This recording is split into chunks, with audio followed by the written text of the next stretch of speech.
Thank you for tuning in to this case strategy training video. The purpose of this video is to review the steps of creating a strategy for your individual or community case campaign. You can come back to this resource at any time, either as a group or an individual case coordinator, for a refresher or to brainstorm together. Let's start with the basics. A case commitment is when your group selects the case of an individual or community from our global portfolio and develops a strategy to campaign on this case with your group with the support of Amnesty International USA staff and country and thematic specialists. These are volunteer member leaders who specialize in specific countries or human rights themes. After developing your group's own strategy, you campaign on that case together until the case is resolved. As a case coordinator, your role is to lead the development of your group strategy on your case and to be point of communication between your group and the country specialist or other Amnesty staff, and to motivate your group to carry out your case strategy and achieve the goals that you set together. Thank you for taking on this important role. We're going to begin today by reviewing the basics. What do we at Amnesty consider to be a campaign?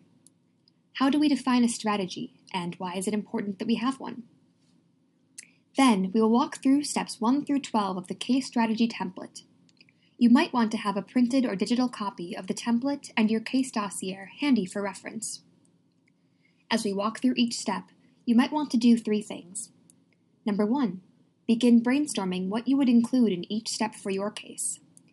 Number 2, jot down any ideas that come to mind. And number 3, write down any questions that you may have for further research or for the country specialist for your case.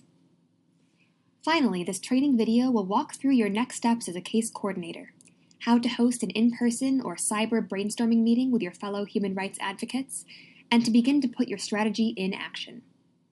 Let's get started. We use the word campaign specifically because making a case commitment is more than letter writing alone. It's actually creating your own strategy for your group's work on this case, together with your group, and then carrying out that campaign together until the case is resolved. This way, not only is your group making an impact on this case in a way that no other group is doing, but everyone is also gaining valuable knowledge and becoming empowered to understand how to campaign effectively on cases. Having a strategy is different from writing letters or making phone calls alone, as we'll discuss. Amnesty defines a campaign as a time-bound, winnable project strategically planned to achieve clear goals. We'll start by quickly reviewing a few misconceptions that are commonly made when developing campaigns. The first is that folks might try to be overly broad. For example, we will free all prisoners of conscience in China. This is a great ambition, but when you have a goal this broad, you won't be able to create a clear and effective strategy.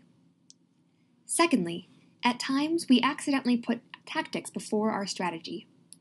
Tactics are specific actions, such as phone calls, demonstrations, or lobby meetings, that you take within your strategy. But oftentimes we get excited and start brainstorming tactics before we've actually gone through the steps of creating our strategy. That means that although we might have planned a really neat demonstration with powerful visuals, the individual who actually needs to be influenced in order to resolve our case might not be affected by it, or even know that it occurred.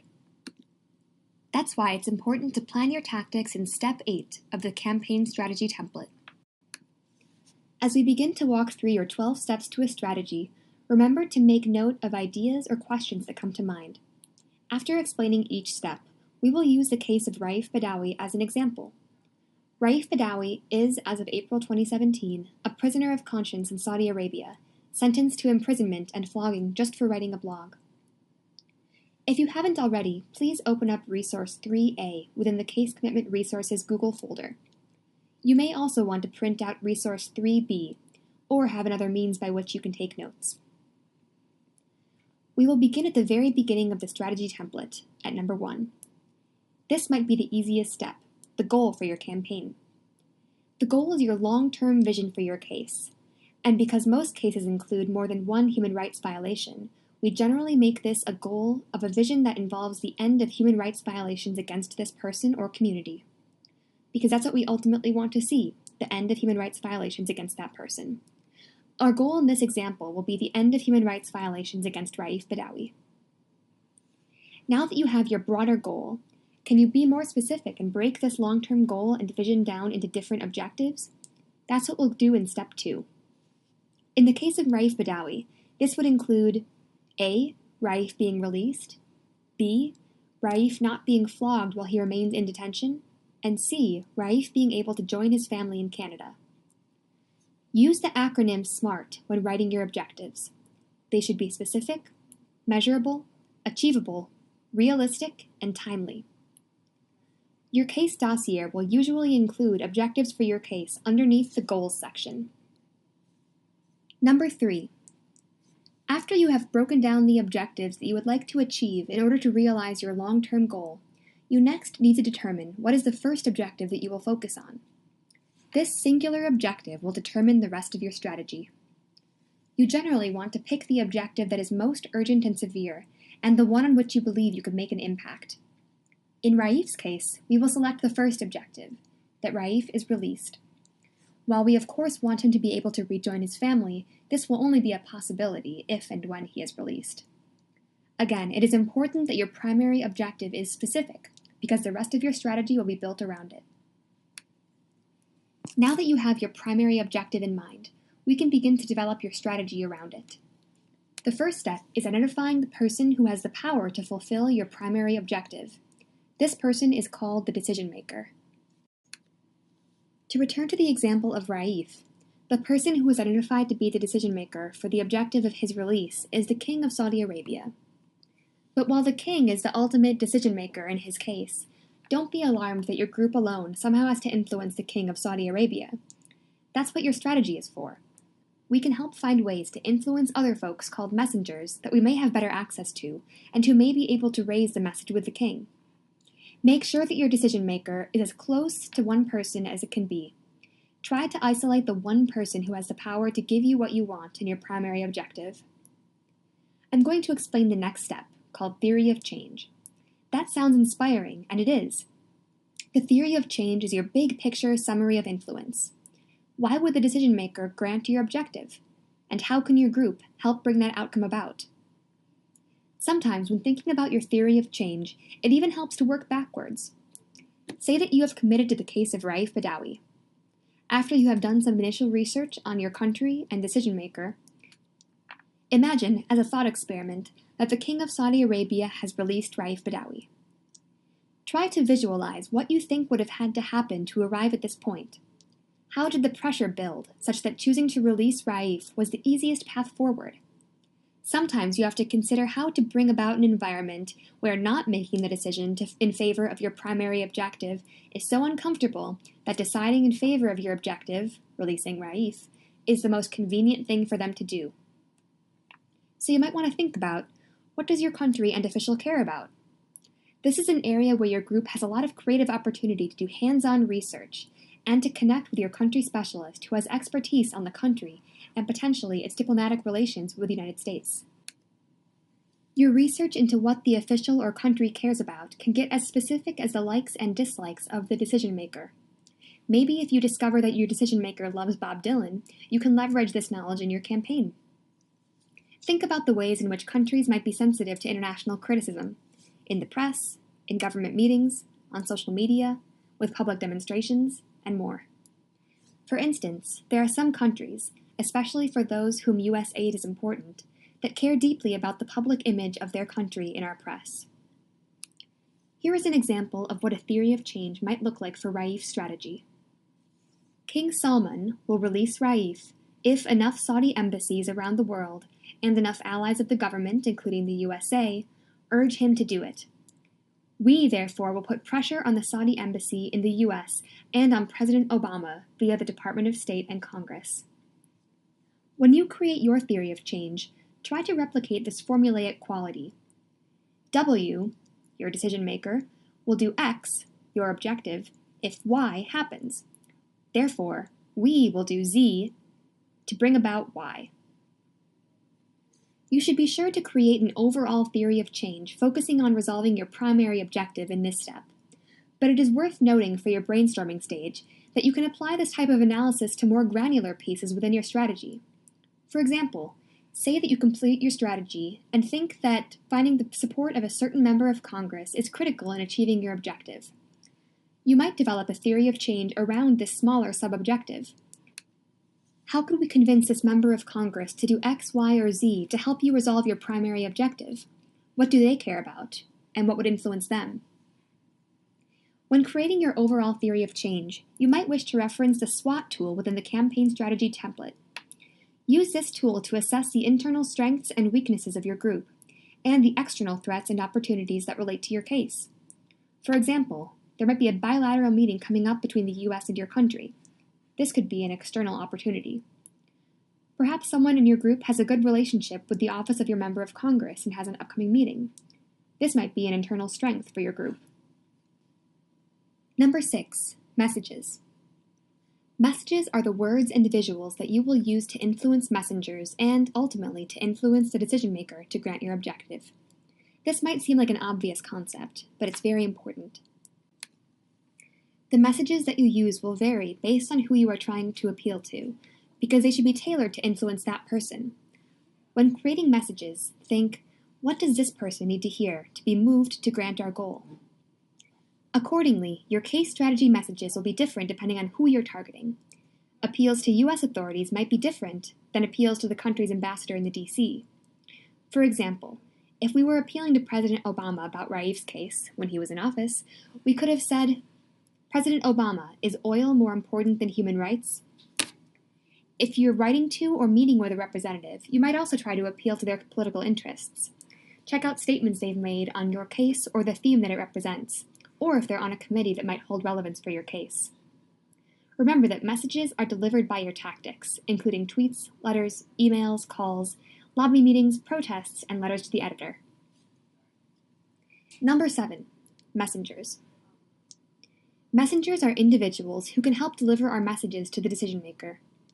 These are people who have influence over the decision maker pertaining to your primary objective.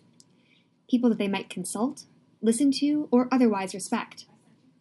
They are usually, but not always, people that you may have better access to than the decision maker his or herself. This is something that your group can brainstorm as well. Remember, these should be individuals or groups of individuals whom the decision maker would be influenced by. People that he or she admires, fears, respects, or consults.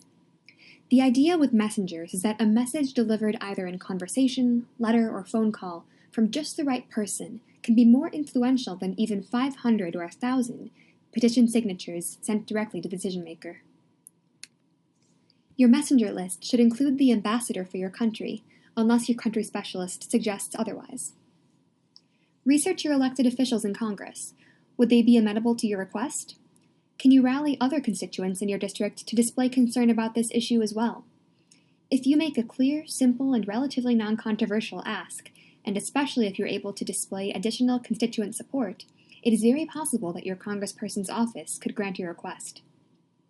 Other messengers can be brainstormed by your group and might include diaspora communities in your city or state, reporters and editorial boards of local, state, or national newspapers, religious communities, and, of course, amnesty activists. A few examples of messengers within Raif's case are the Foreign Minister of Saudi Arabia, the Saudi Ambassador to the U.S., the U.S. Secretary of State, reporters, editorial boards, people who work at the Saudi Embassy, and more. Use the Allies and Opponents chart to brainstorm and map potential messengers.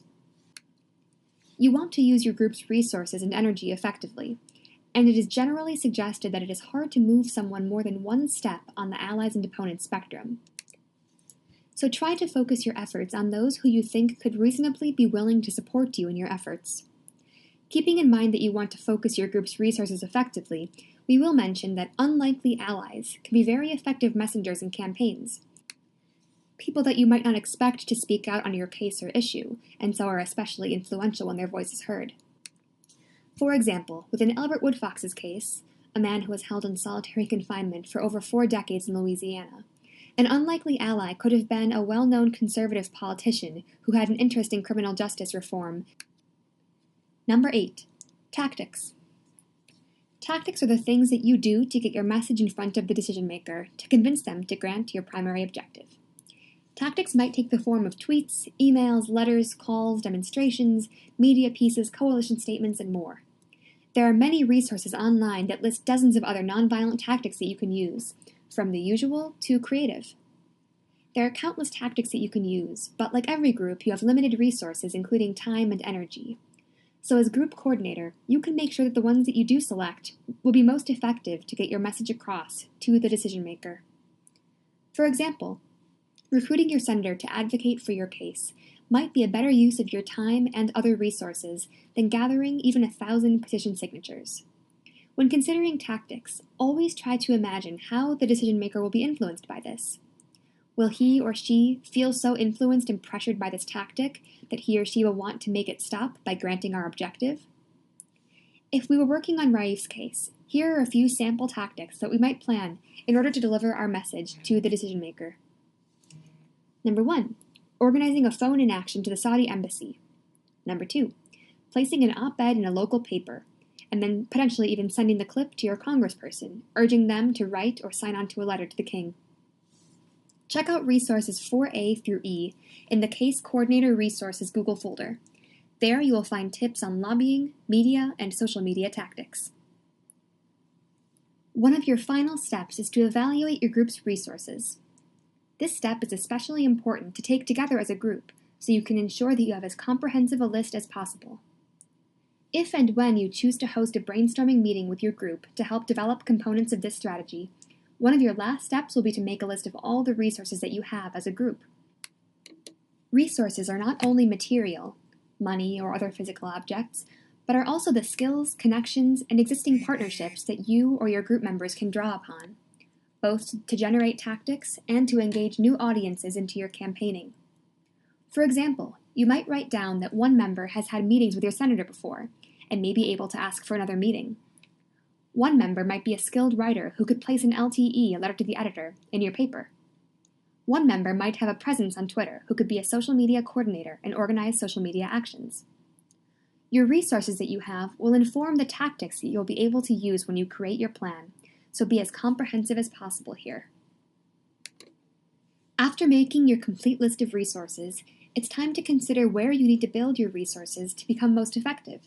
These are called gaps. For instance, building off the examples included in the resources segment above, it may be the case that no one in your group has ever made contact with your senator or representative. That's a gap that would need to be closed in order to execute that tactic. It may be that no one in your group has a Twitter account, but you've just learned that officials in your case have Twitter handles and are receptive to public pressure over social media. Therefore, members of your group might want to create personal accounts just for the campaign in order to engage with that tactic.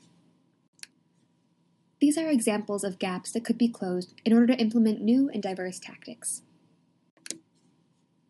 This has been an introduction to creating your group's campaign strategy for your case commitment. But it's not over yet. Let's discuss next steps. This relates to Step 4 on the document entitled Number 1, Case Commitment Instructions, in the Google folder. After watching this video, soon enough after so that the content is fresh in your mind, we suggest hosting a brainstorming strategy meeting with your group. This should last for about an hour. As case coordinator, you can present an agenda similar to what we discussed today. You might even decide to screen parts or all of this video if you think that this would be most helpful for your group.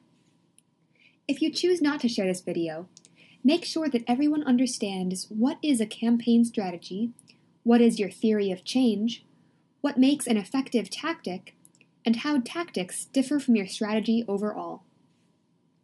Use the blank campaign strategy template to create your full plan of action with your group.